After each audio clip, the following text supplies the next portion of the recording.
நாம எதை அறியாமல் வாழ்ந்து கொண்டிருக்கோம் நம்ம சிந்திக்கப்பட வேண்டும். நமக்குள் எந்த கிஃப்ட் இன்னும் ஆபரேட் பண்ணல அதை சிந்திக்கப்படுகிறவர்களாய் மாற வேண்டும்.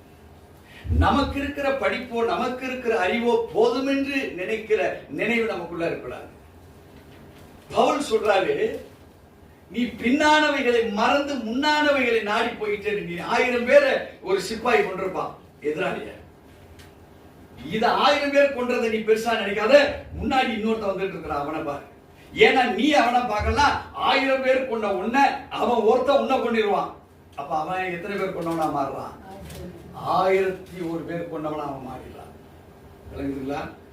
சோ God's territory, தேவனுடைய ராஜ்யத்தின் அவருடைய எல்லைக்குள் நடக்க வேண்டிய நீ பின்னான அந்த நடந்த வெற்றிகளை தூக்கி போடு, அந்த தோல்விகளை தூக்கி போடு, அந்த பிரச்சனைகளை தூக்கி போடு, அந்த போராட்டங்களை தூக்கி போட்டுட்டு முன்னானவைகளை நாடி நடக்கிறவனாக இருக்கணும். அந்த நாடுகிற தன்மை என்ன? You have to seek the kingdom of the God every day, every day, every day.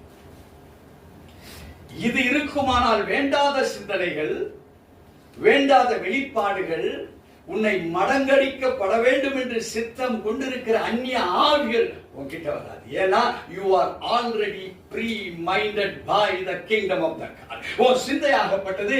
there is no gap, இடம் இல்ல. அங்க என்ன இருக்கு? தேவனுடைய ராஜ்யம் கட்டப்பட்டு கொண்டே இருக்கு.